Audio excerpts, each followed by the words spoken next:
سن چکے ہیں کہ اصل کہانی جو ہے وہ یہی ہے۔ اچھا جی، پاکستان اور سعودی عرب ترکیہ کے درمیان جو دفاعی معاہدہ ہے اس پر حکومت جو ہے نا اسرائیل کی آپ لوگوں کو لگا شاید پی ٹی آئی تو پریشان ہی ہے، لیکن اس پہ جو حکومت ہے نا اسرائیل کی، وہ بڑی پریشان ہے۔ اسرائیلی وزیر خارجہ برائے امور تارکین وطن نے کہا ہے کہ مکہ معاہدہ بہت خطرناک اور پریشان کن صورت ہے۔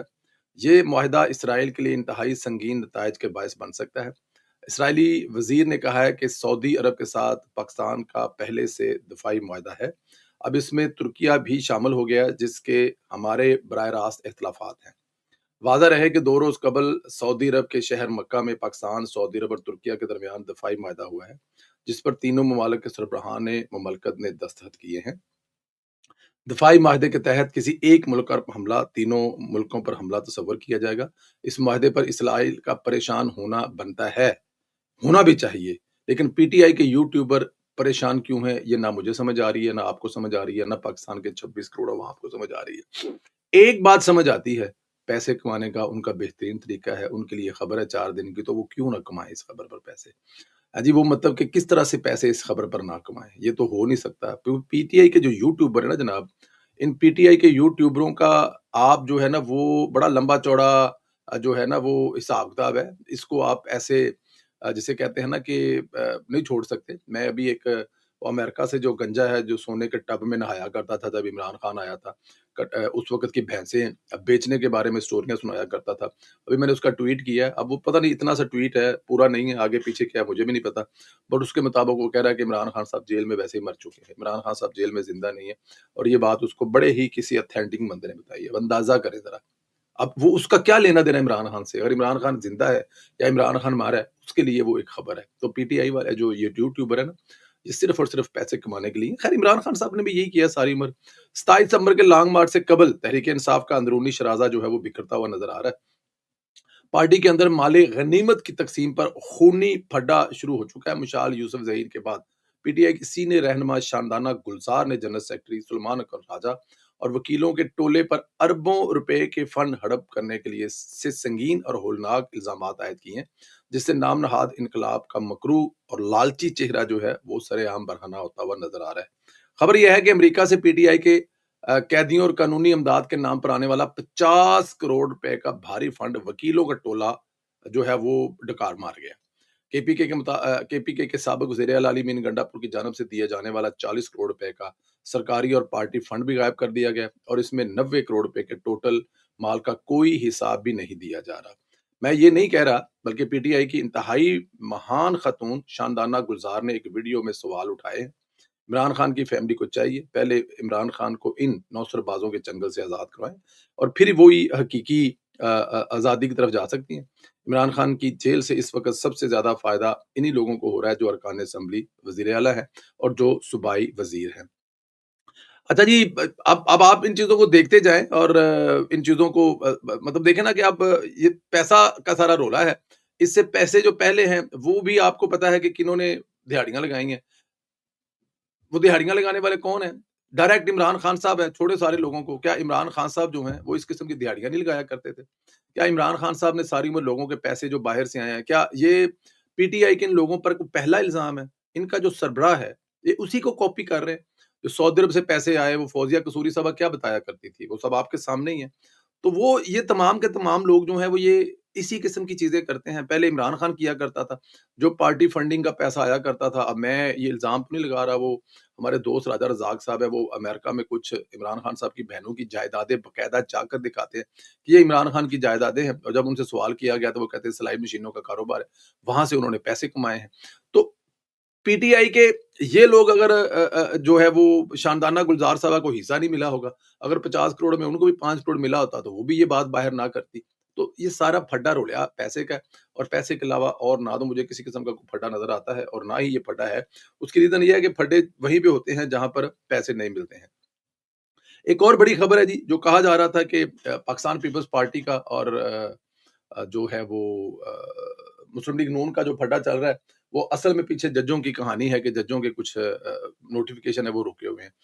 وہ تو مجھے نہیں پتا کہ وہ ایسا تھا یا نہیں تھا، لیکن ایک بات ہے کہ ہائی کورٹس میں ججوں کی یہ بات کل عامر الیاس رانا صاحب ہمارے پروگرام میں بتا چکے ہیں کہ زرداری صاحب کا کام یہ ہے نہیں کہ اس کو روک کر بیٹھے، ان کو کوئی مس گائیڈ کر رہا ہے، اور جو کوئی مس گائیڈ کر رہا ہے ان کے ساتھی ان کو غلط بتا رہے ہیں کہ یہاں پہ پاکستان پیپلز پارٹی کا کردار بنتا ہے، یہ پیپلز پارٹی کا ہے نہیں، یہاں پر جج کا جو پریزیڈنٹ ہے اس کا اتنا کردار ہے کہ وہ ان پہ سائن کرے، اس کے علاوہ کچھ بھی نہیں۔ خیر، عامر الیاس رانا صاحب کی ٹویٹ ہے، انہوں نے کہا جی ہائی کورٹ میں ججوں کی تعیناتی کا معاملہ حل ہو گیا، وزیر اعظم کے مشیر ڈاکٹر سید توقیر حسین شاہ اور قومی اسمبلی کے اسپیکر سردار ایاز صادق نے اس مسئلے میں اہم ترین کردار ادا کیا۔ صدر مملکت آصف علی زرداری نے تمام سمریوں پر دستخط کر دیے، صدر مملکت نے 10 سمریوں پر دستخط کر دیے اور لاہور ہائی کورٹ میں 10 ایڈیشنل ججز کی تعیناتی پر سمری دستخط کر دیے ہیں، اور سندھ ہائی کورٹ کے 3 ایڈیشنل ججز کی تعیناتی اور 1 ایڈیشنل جج کی توسیع کی سمری بھی صدر مملکت نے دستخط کر دیے، اور صدر مملکت نے اسلام آباد ہائی کورٹ میں 3 ایڈیشنل ججز کی تعیناتی کی سمری پر بھی دستخط کر دیے۔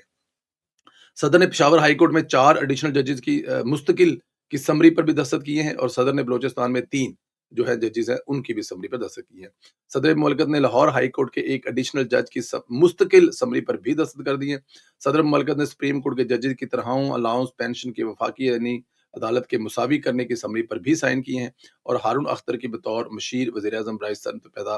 پیداوار کی تقرری کی جو منظوری ہے وہ سب تو پہلے سے ججاں نال تے کام چلتا ہی رہنا سی۔ وہ ہارون صاحب جڑے نے ماشاءاللہ کسی جگہ تے رہ نہ جان پیچھے نہ پیو،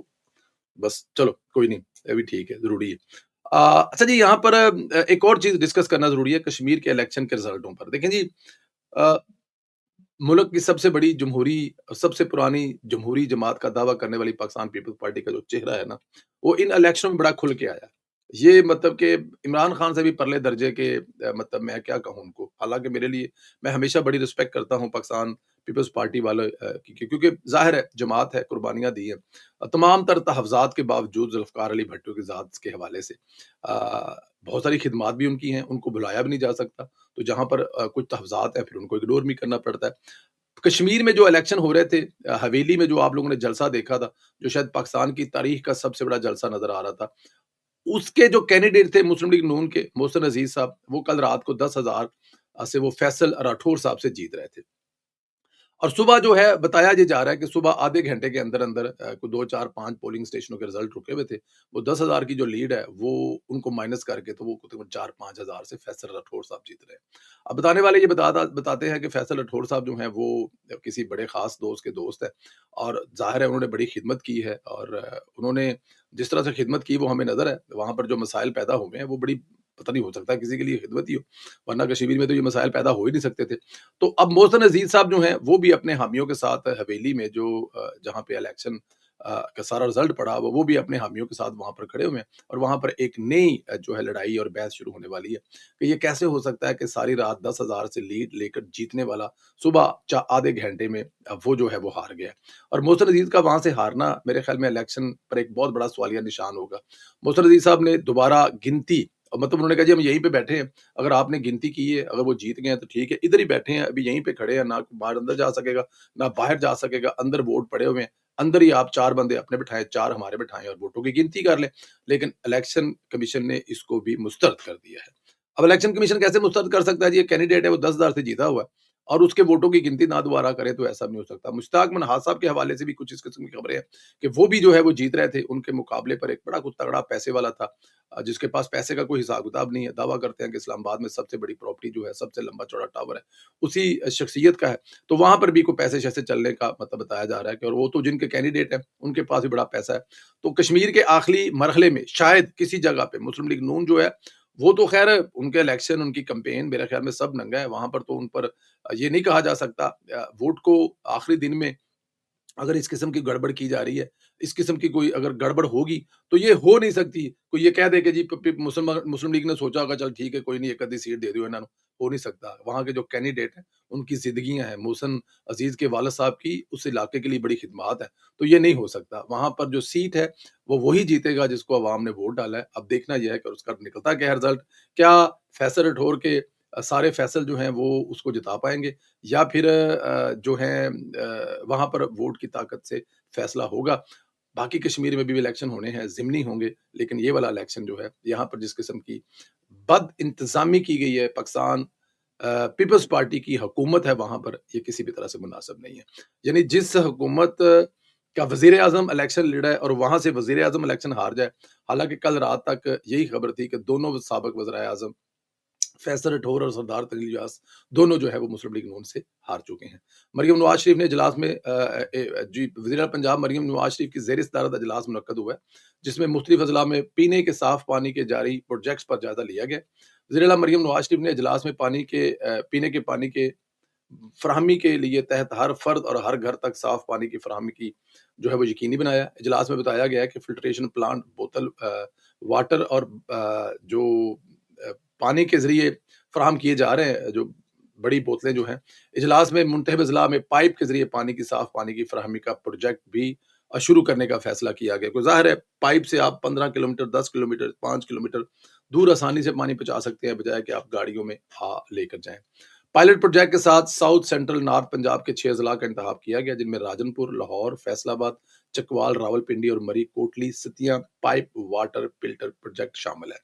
وزیر مریم نواز شریف نے متعلقہ اضلاع کے ڈپٹی کمشنر واسا اور پبلک ہیلتھ انجینئر کے ایکسپرٹ سے مشاورت کے بعد ہدایت کی اور کم آمدنی والے گھرانوں کو پینے کے صاف پانی کے پروجیکٹ میں ترجیح دینے کا حکم دیا ہے.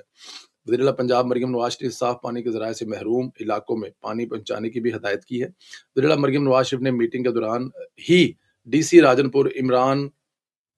رانجھا اور ڈی سی چکوال سارا حیات سے متعلقہ اضلاع میں پانی کے صاف پانی کی جو دستیابی ہے اس کے بارے میں فراہم کیا. کام ایسے ہی ہوتے ہیں، یہ نہیں ہوتا کہ آپ مطلب ایک ڈیوٹی لگائیں وہ دوسرے کی لگائیں وہ تیسرے کی لگائیں اور اس کے بعد پھر جا کے بڑھے. کام ایسے ہی ہوتے ہیں کہ فوراً ڈیوٹی لگائیں، موقع پہ ڈیوٹی لگائیں اور اس کے بعد جناب ان کا جو کام ہے وہ وہاں کا جو ڈی سی کرنے والا ہے. کیونکہ ظاہر ہے آپ ساری چیزیں ڈی سی دیکھ رہے ہیں تو ڈی سی کی موقع پہ ذمہ داری لگائی جائے. اللہ پاک آپ کو سلامت رکھے، خوش رکھے، اس طرح ہنستے مسکراتے رہے. ہمارے بڑے اچھے ہمارے بڑے اچھے ایک دوست ہیں میاں انس، ہمارے اچھے دوست ہیں جی بڑے، رانا سکندر صاحب کے ساتھ وہ ڈیوٹی کر رہے ہیں اور بڑے ہی کمال کے بچے ہیں جی. ہمیشہ بڑی شفقت فرماتے ہیں، بڑا پیار فرماتے ہیں جب بھی ان سے ملاقات ہوتی ہے. تو ان کی سالگرہ ہے جی، ہماری طرف سے، ہمارے سننے والوں کی طرف سے ان کو بہت ساری جو ان کی سالگرہ ہے اس کی مبارکباد ہے ان کو. اللہ پاک زندگی کے ہر سفر میں، زندگی کی ہر منزل پہ ان کے لیے آسانیاں پیدا کرے اور جو ان کے لیے بہتر ہے میرا سونا پروردگار رب کریم ان کے لیے وہ بہتریاں پیدا فرمائے. وہ خوش رہیں، اللہ پاک ان کے والدین کا سایہ ان کے سر پر قائم رہے اور 100 سال تک وہ سالگرہ منائیں اور ہر سالگرہ اسی سال کی طرح خوشی والی ہو، جوانی والی ہو، صحت والی ہو، ترقیوں والی ہو. جو پیار کرنے والے ہوتے ہیں، شفقت فرمانے والے ہوتے ہیں، دوسروں کے لیے آسانیاں پیدا کرنے والے ہوتے ہیں، رب کی ذات ان کے لیے بڑی آسانیاں پیدا کرتی ہے. تو میاں صاحب ہماری طرف سے ڈھیروں مبارکبادیں. ایک سجے پاسے ایک کھبے پاسے وہ جو پپی ہے وہ آپ کو ہماری طرف سے ہو اور آپ کا ماتھا چومتے ہیں اور اسی طرح خوش رہیں اور اسی طرح لوگوں کی خدمت کرتے رہیں. جو لوگ رانا سکندر تک پہنچتے ہیں بہت سارے مسائل والے، ان میں سے جن کے بھی آپ مسئلے حل ڈائریکٹ اسی وقت کر دیتے ہیں، ان کی دعائیں آپ کو ہمیشہ لگیں گی. بہت شکریہ جی.